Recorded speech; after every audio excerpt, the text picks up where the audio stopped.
Olá, sejam todos muito bem-vindos a mais um programa Falando de Saúde. Hoje vamos falar um pouco, de uma forma generalizada, sobre doenças infecciosas.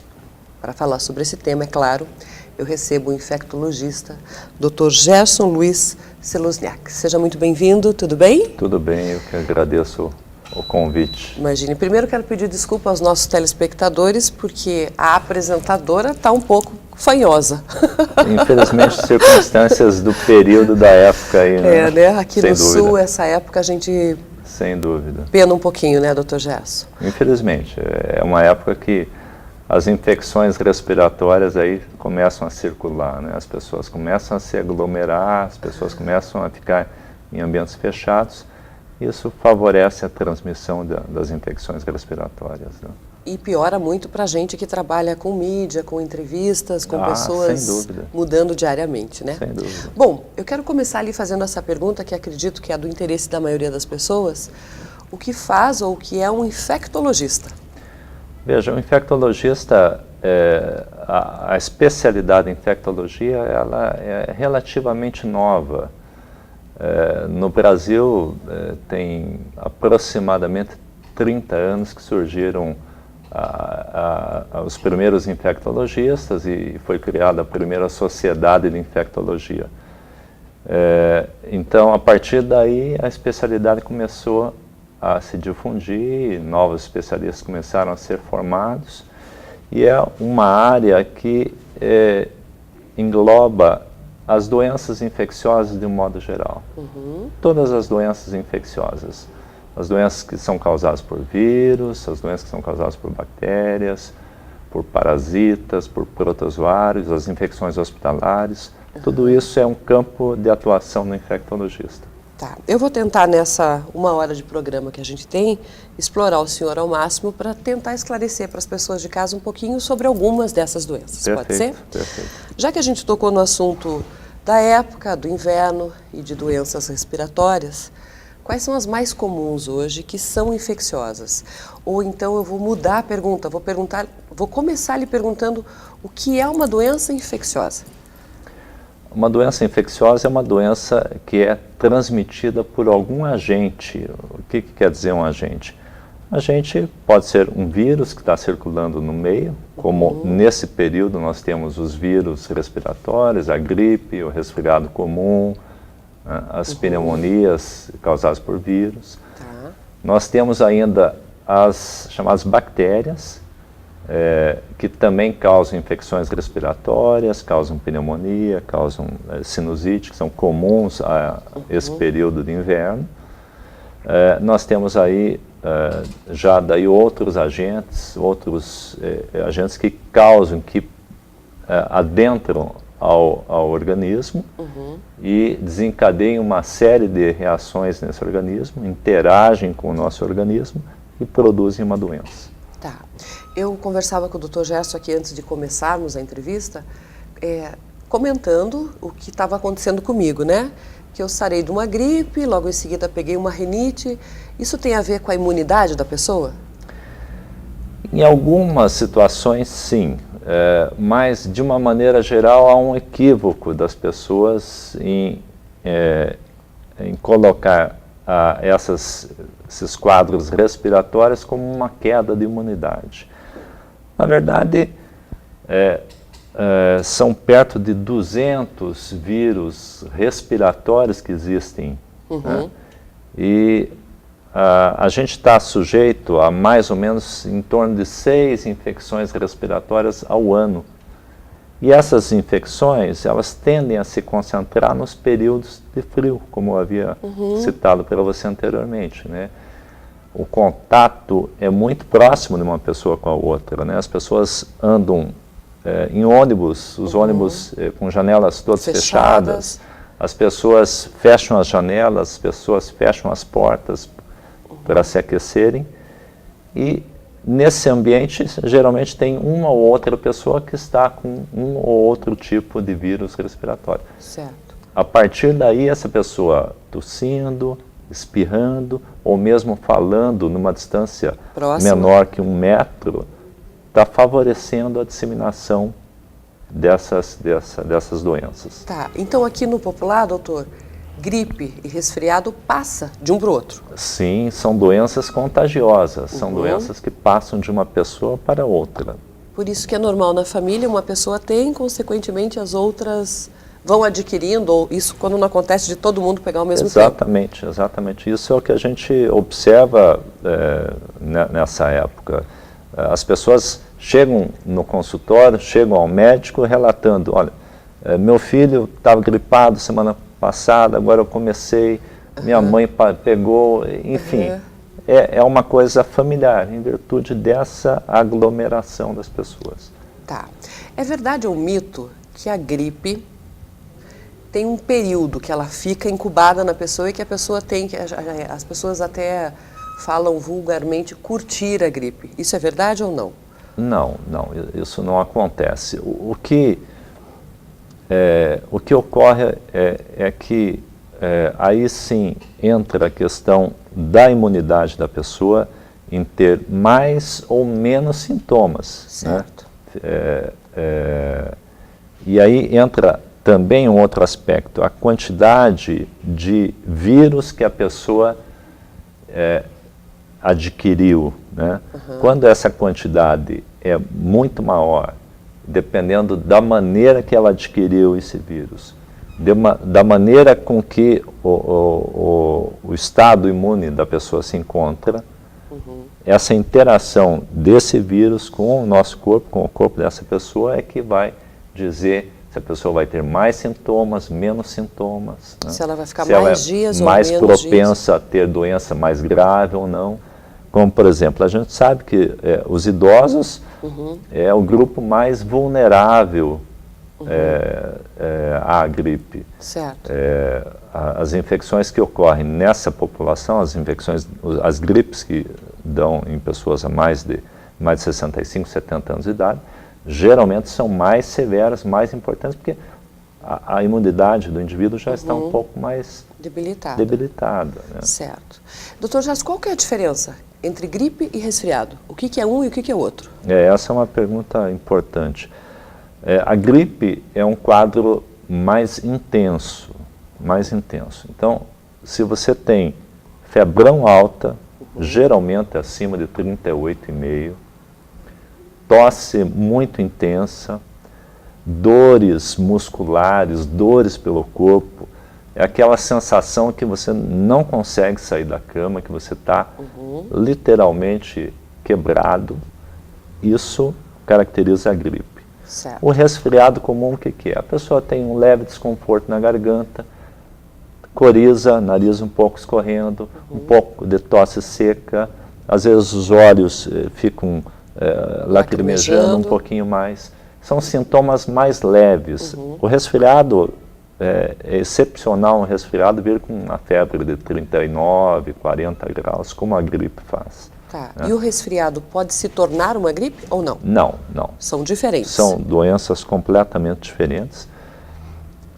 O resfriado comum é causado por um tipo de vírus chamado rinovírus, né? São as infecções respiratórias mais comuns que ocorrem no ser humano, e a gripe não. A gripe já é causada pelo vírus da influenza. É um número limitado de vírus. Felizmente é um número limitado de vírus, não seria o caos para a humanidade. Né? Bom, nós estamos conversando aqui hoje com o infectologista Dr. Gerson Luiz Seluzniak, e o assunto são infecções. Vamos para o primeiro intervalo, prometo que breve, mas a gente já volta. 2 minutinhos.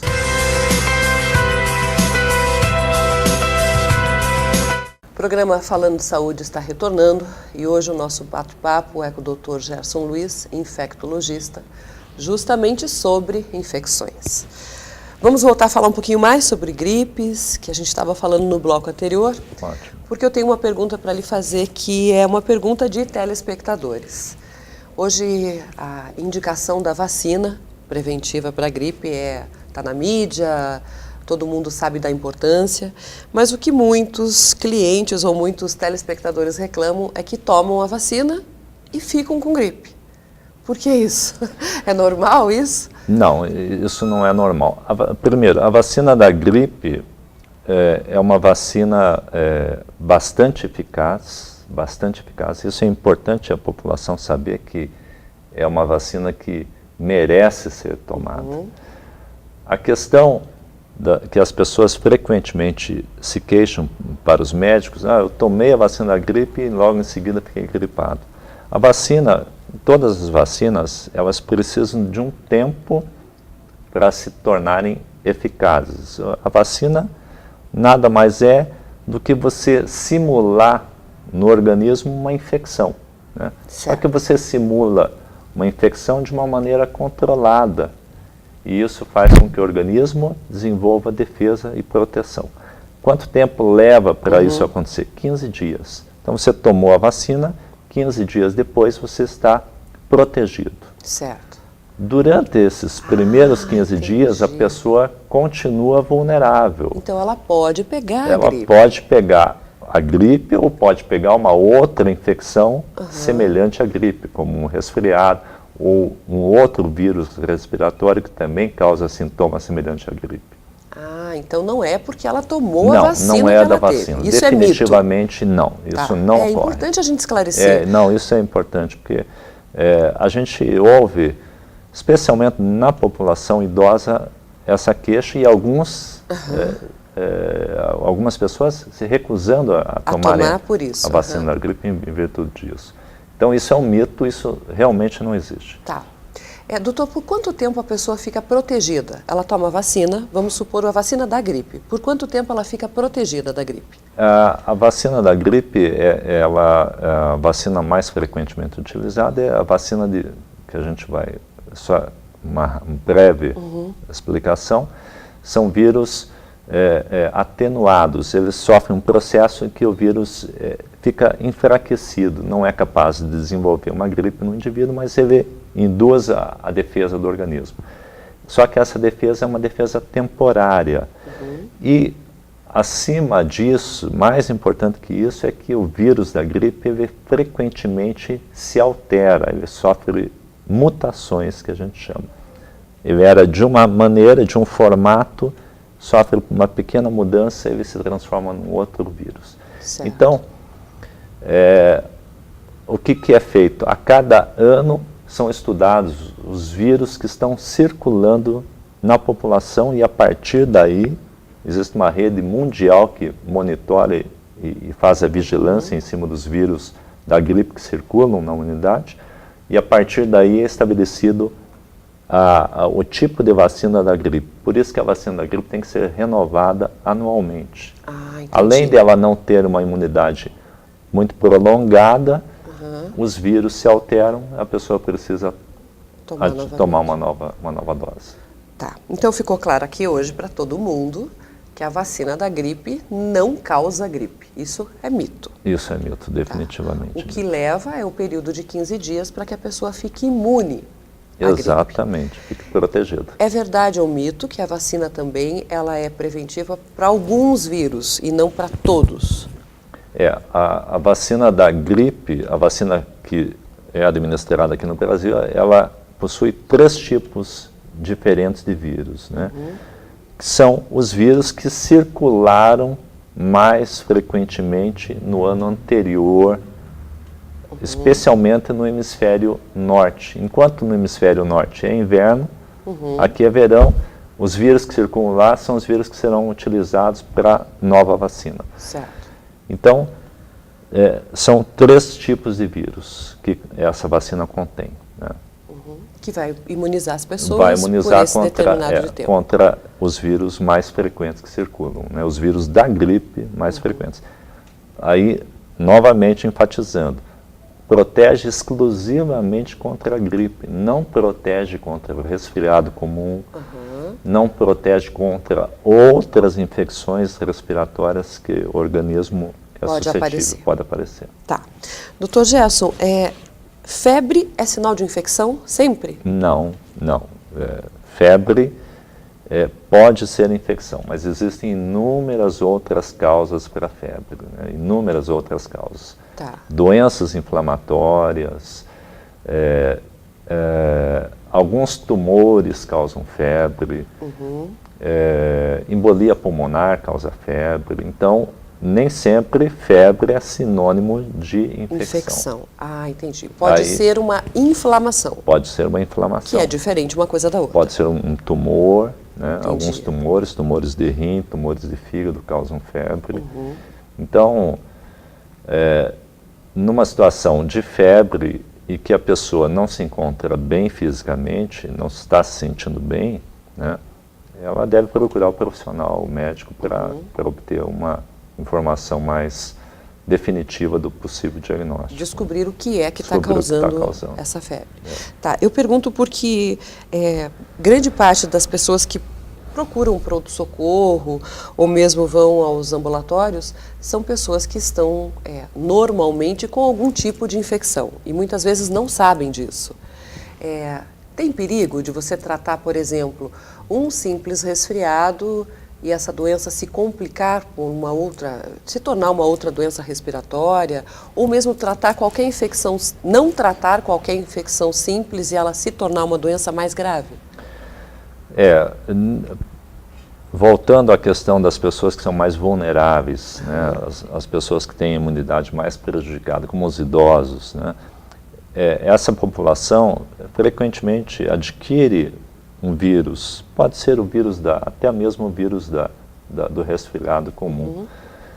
E ocasionalmente isso acaba complicando com uma segunda infecção em cima, uma pneumonia, né, uma infecção de brônquios. Né? Então, daí a importância, voltando a frisar aqui novamente, que muitas vezes as pessoas buscam assistência médica sem uma necessidade realmente maior. Infelizmente, a gente vem observando isso com uma frequência cada vez mais importante. Então, se a pessoa está com resfriado comum, você não deve procurar um médico. Né? Isso são sintomas benignos, você vai ter várias dessas infecções ao longo da sua vida, são infecções que não têm repercussão maior. Tá, não tem nenhuma consequência grave. Não tem consequência grave. Certo. Agora, por outro lado, se é uma pessoa como idoso, se é uma pessoa que sofre do coração, se é uma pessoa que tem uma doença crônica dos rins, se é uma pessoa que tem algum tipo de tumor, que está com a imunidade efetivamente baixa, essa pessoa pode vir a complicar. Então, ela deve buscar o auxílio médico. Entendi. Né? Bom, a gente falou bastante sobre gripe, sobre resfriado, mas existem outras infecções que eu gostaria de lhe perguntar. Uma das sugestões que veio aqui é para a gente falar sobre hepatite. O que é hepatite, doutor? A hepatite é uma inflamação do fígado, né?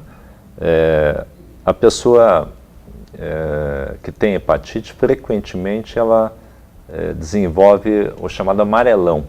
É a pessoa que fica amarela, começa a urinar amarelo, começa a ter dor, vômitos, né? Isso pode ser uma hepatite. É uma doença contagiosa? Pode ser contagiosa. De alguma maneira ela pode ser contagiosa. Nós temos vários tipos de vírus de hepatite. Assim, grosseiramente os mais comuns. O A, B e o C. Hepatite A, hepatite B, hepatite C. Certo. A hepatite A ela é transmitida por água e alimentos contaminados. Né? É uma doença relativamente comum, porém pouco sintomática e de caráter benigno. Já a hepatite B e C, que são transmitidas por sangue principalmente, a B por relação sexual, a C principalmente por compartilhar material contendo sangue, por exemplo, usuários de drogas, né? Pessoas que fazem tatuagem, piercing em local inadequado, em que o material não foi esterilizado, isso tudo é fator de risco. A hepatite C, como um importante fator de risco, mulheres que frequentam salão de beleza e o salão não esteriliza adequadamente o material de cutícula. Daí a importância de você ter o seu próprio material. Levar o seu kit. O seu kit, né? Qual o perigo? Qual o perigo dessas hepatites? Da A, da B e da C. Qual é a mais perigosa?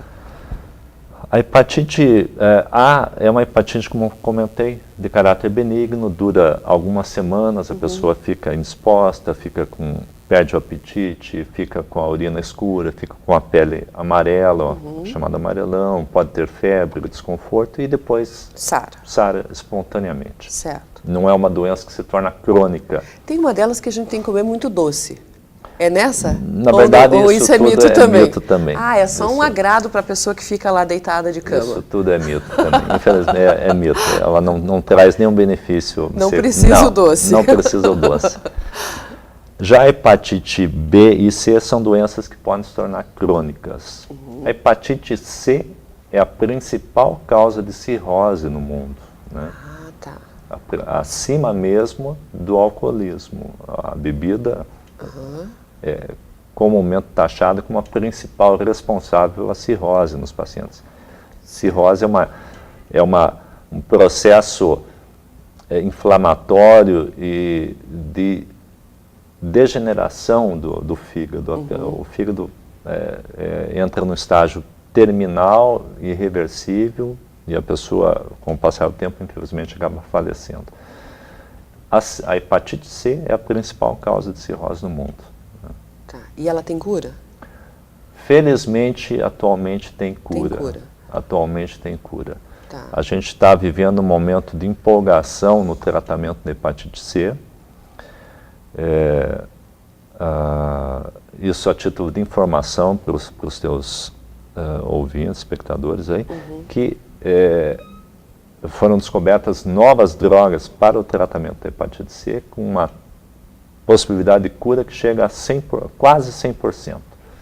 Mesmo pacientes que já desenvolveram cirrose, que era uma doença que a gente considerava como terminal até alguns anos atrás, isso está sendo revisto e a possibilidade da pessoa reverter, curar e reverter a cirrose. Nossa, que bênção isso. Aqui no Brasil fantástico. Isso também? Ainda não temos essas medicações no Brasil. As medicações que nós temos no Brasil atualmente, elas permitem uma taxa de cura que vai de 40%, 50% até 70%, 80%, dependendo do tipo do vírus de hepatite C.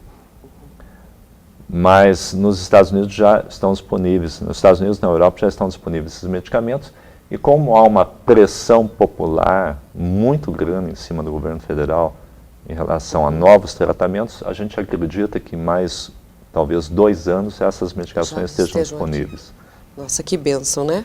Olha, nós estamos falando aqui hoje sobre infecções e eu estou conversando com o infectologista Dr. Gerson Luiz. Vamos para mais um intervalo e já retornamos.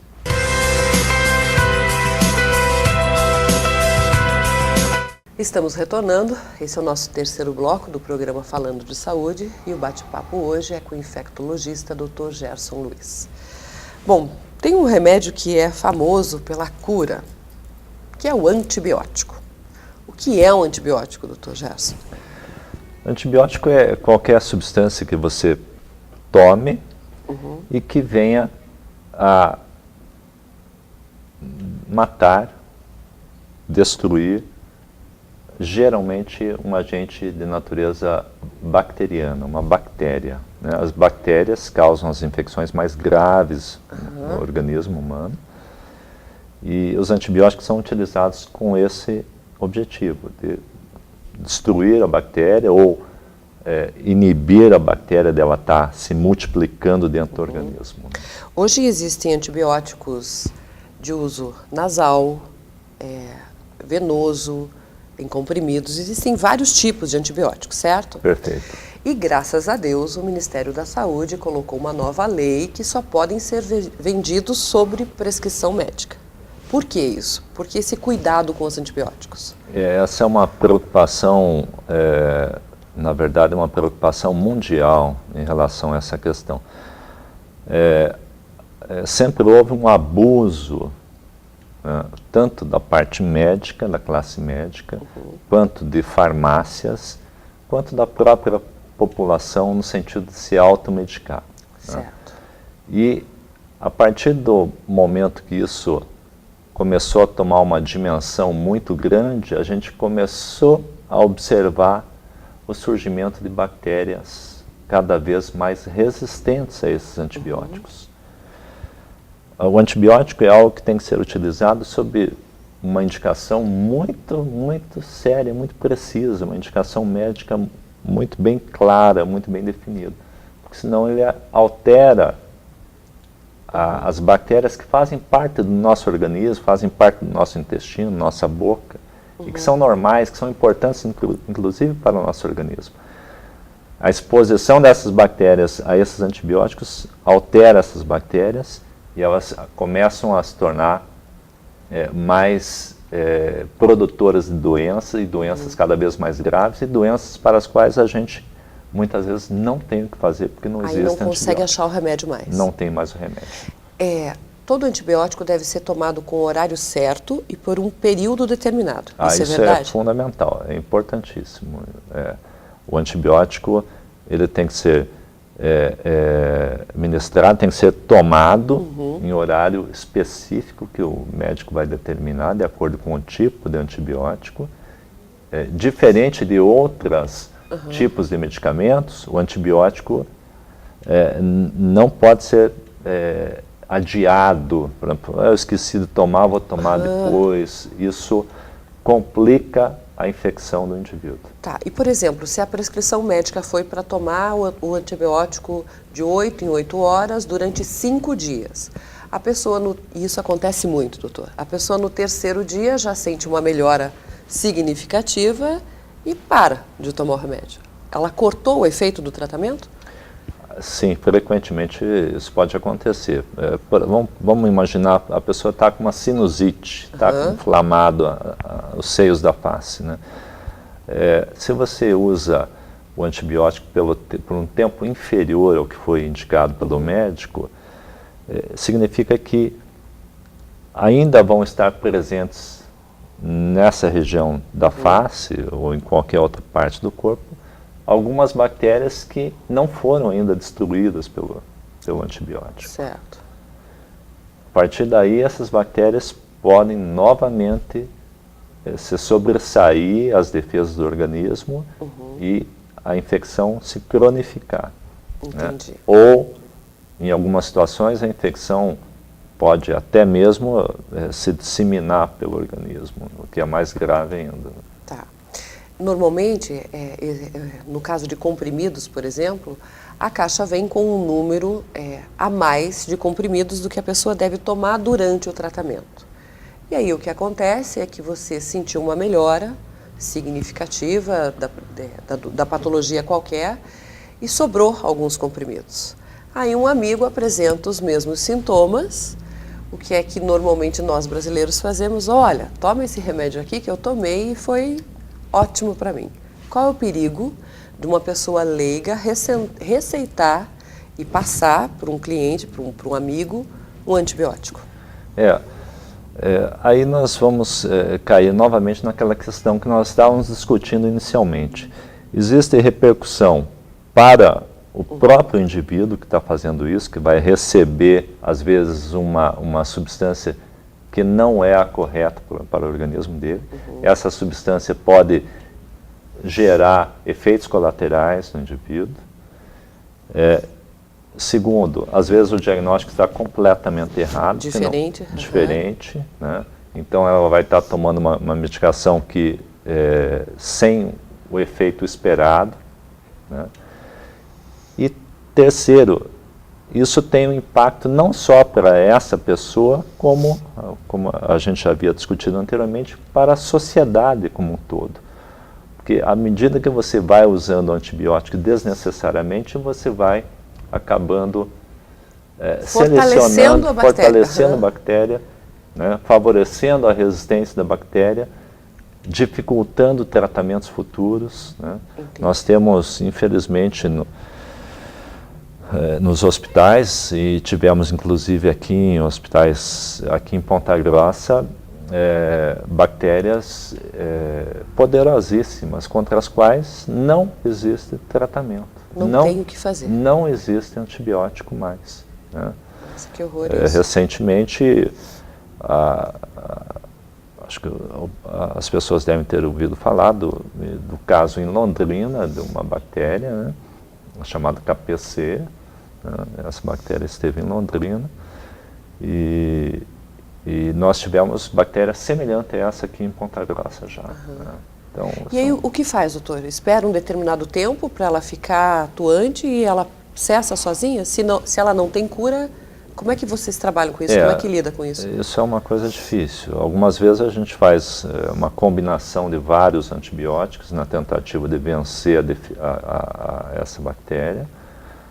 A gente sabe que são infecções mais graves e de uma taxa de mortalidade muito alta, muito alta. Infelizmente, o que a gente vem sentindo a nível hospitalar é isso, né? Bactérias cada vez mais preocupantes, contra as quais nós não temos muito o que fazer, e as pessoas, infelizmente, estão morrendo por isso. E elas vêm da onde, doutor? Da onde vêm essas bactérias? Do ar, de alguém? Como é que é? Essas bactérias são bactérias que fazem parte do nosso organismo. Transitoriamente, num período da vida, ou permanentemente, elas fazem parte sem prejudicar o nosso organismo. A partir do momento que você utiliza um antibiótico, você cria um desbalanço no organismo, o equilíbrio entre o organismo e essas bactérias.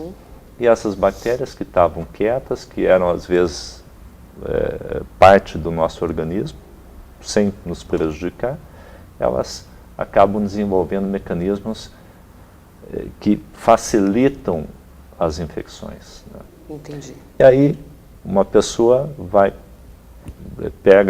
passa de uma pessoa para outra no contato, né? Às vezes a pessoa tem transitoriamente na pele essa infecção. Dentro de hospitais você tem situações de enfermeiros, médicos, às vezes visitantes que acabam tocando em pacientes que têm essa bactéria e acabam levando essa bactéria para outros pacientes. E isso começa a circular. Essa preocupação é maior no meio hospitalar, nos hospitais. Mas a gente já tem vivido situações de bactérias resistentes circulando na comunidade também. Né? Então, mais preocupante ainda, né? Porque para controlar e para... Então, o que a gente gostaria de enfatizar é que a pessoa não se automedique. Né? Se é uma infecçãozinha, uma gripezinha viral, um resfriado, vamos usar a expressão correta, um resfriado comum, use medicamentos comuns em casa, um remédio para dor, para febre, faça repouso, aqueça bem o organismo, bastante líquido, em média 3, 7, 10 dias depois a pessoa está livre da infecção. Se é algo mais importante, vá buscar assistência. Não se automedicar, nem tomar algo indicado que não é por um profissional. Principalmente. Né? Tá. Doutora, a gente tem que chamar o último intervalo de hoje e no próximo bloco eu quero falar um pouquinho sobre a Copa. Pode ser? Sim, perfeito. A gente já volta.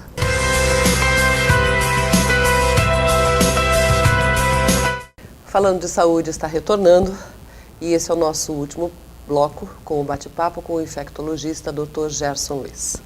Brinquei que o senhor quer falar sobre a Copa, mas o assunto é sério. Daqui a poucos dias estaremos recebendo um turbilhão de turistas no nosso país, além dos atletas, equipe técnica e tudo mais.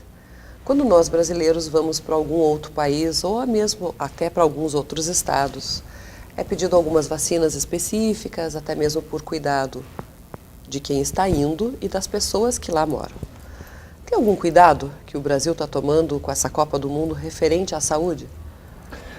Na verdade, as infecções com os deslocamentos das pessoas, né, as viagens internacionais, elas já há algumas décadas deixaram de ser uma preocupação apenas regional ou local. E as infecções, muitas vezes, o indivíduo toma um avião, por exemplo, nós estamos tendo em alguns países árabes uma emergência de de um vírus respiratório, né? É um vírus chamado coronavírus, né? É um vírus com um índice de mortalidade muito alto. As pessoas que adquirem têm uma mortalidade elevadíssima. E o período de incubação dessa doença é muito curto. Então a pessoa pode pegar um avião na Arábia Saudita, desembarcar no Brasil ainda sem sintomas e vir a desenvolver sintomas aqui no Brasil. Então esse controle, exceto numa situação de pandemia mesmo, ele é muito difícil de ser executado, muito difícil. Lógico, a gente acredita que a Anvisa esteja tomando as suas precauções a nível de aeroportos, de estar orientando os turistas que estão chegando ao Brasil, que vão chegar ao Brasil, no sentido de que a presença de qualquer manifestação indicativa de uma infecção, a pessoa possa buscar uma assistência aqui em território nacional. Mas eu desconheço se tenham sido tomadas algumas outras medidas diferentes dessa. Eu acho que são medidas basicamente educativas para quem está chegando. Doutor, então o senhor acredita que a higienização ainda é a melhor maneira de prevenir? Sim, sem dúvida, a higienização é importante. O respeito com as pessoas, a etiqueta da higiene é importante. O que isso quer dizer? Quer dizer que aquilo que a gente aprendeu e nos foi ensinado, pelo menos eu vim de uma família que me ensinou isso, felizmente, que você está próximo a uma pessoa, vai espirrar, você põe a mão na boca. Né? Se você está gripado, resfriado, com o nariz escorrendo, você lava as mãos, né? Evita de estar tocando nas outras pessoas. O ato de você simplesmente, ao tossir e ao espirrar, colocar a mão na boca, diminui tremendamente o número de infecções. É um ato simples, é um gesto simples, é um gesto de educação, de respeito com a outra pessoa. Entendi. E que tem um efeito fenomenal. Tá. A gente falava sobre essa época que as pessoas ficam mesmo mais gripadas ou mesmo resfriadas. Aí eu acho que o contato físico também deve ser um pouco evitado, né, doutor? Sim, sem dúvida. Esse negócio aqui no Sul nós somos muito carinhosos e todo mundo se cumprimenta, normalmente dando até 3 beijinhos, não é um beijinho só, são 3 beijinhos. Então é uma época onde deve-se evitar esse contato físico também, né? Exatamente. Eu acho que isso é importante porque às vezes a pessoa está no início de um processo de uma infecção respiratória e ainda não começaram os sintomas, mas ela já está excretando esse vírus, né? Então, nessa época, a melhor coisa é evitar contato muito íntimo, muito próximo, né? Deixar circular o ar no meio ambiente onde você se encontra e, como eu havia comentado, a medida mais simples, tossiu, espirrou, põe a mão na boca, só isso. Tá. Proteger, né? Exatamente. Se proteger e proteger as pessoas que estão perto. Exatamente. Doutor Gerson, a gente está finalizando o nosso programa. Tem algum alerta, algum recado que o senhor queira deixar sobre vacina, sobre cuidados com infecções, algo que seja útil para todas as cidades que estão nos assistindo? Acho que foi muito proveitoso esse momento. Acho que você focou em temas importantes para a população, que envolvem automedicação, que isso as pessoas devem ter essa preocupação de evitar isso, né? Nós comentamos a questão da higiene, a questão do respeito, da etiqueta da higiene, que é muito importante. Foi abordado também as vacinas, né? A vacina da gripe é uma vacina, eu volto a frisar, muito eficaz, com mínimos efeitos colaterais e que não induz a gripe, não leva a gripe. Ela protege mesmo. Protege da gripe. A população pode ficar absolutamente sossegada quanto a isso, que a proteção é muito grande. Então, eu acho que basicamente, as pessoas devem procurar voltar aos princípios básicos do respeito com as outras pessoas, né? Saber as limitações de cada um, né? Você evitar, às vezes, de ficar dando palpite num campo que você não tem o conhecimento, não tem o entendimento, né? Então, se você está diante de alguém que não se encontra bem, você deve buscar assistência médica, né? Esse é o caminho. Ou pelo menos indicar que a pessoa procure um profissional qualificado para lhe atender, né? Exatamente. Olha, eu quero lhe agradecer aqui, obrigado por ter esclarecido as nossas dúvidas. Nós hoje tivemos o prazer de receber aqui no estúdio da ETV o infectologista Dr. Gerson Luiz Seluzniak. Prometo incomodá-lo mais vezes. Será um prazer. Tá bom? Muito obrigado pela sua participação e por esclarecer as nossas dúvidas. Obrigado, tá? Boa noite. Bom, o horário do programa está chegando ao final. E eu tenho que terminar agradecendo, é claro, a audiência de todos vocês em todas essas cidades onde a ETV está levando conhecimento, cultura, entretenimento. Quero agradecer a equipe que faz o programa acontecer, agradecer ao Armazém do Marceneiro, que decora o nosso estúdio junto com a Ideato Acrílicos. E a gente tem mais um parceiro dando apoio cultural, que é a Mari Flor. Olha que lindo que decorou nosso estúdio aqui hoje, com uma orquídea linda. Eu quero agradecer a Mari, fica aqui na Balduino Tax, 445. Obrigada, Mari, linda a sua flor aqui. Mari Flor, eles trabalham com presentes, arranjos, acessórios, artesanatos em geral. Deixou o nosso estúdio mais aconchegante, mais gostoso. Obrigado pelo carinho, sim. Principalmente a sua audiência, obrigado por permitir que eu entre na sua casa. E a gente se vê na próxima terça-feira, às 8 horas da noite, aqui na ETV. Fiquem todos com Deus, saúde e paz. Tchau, tchau.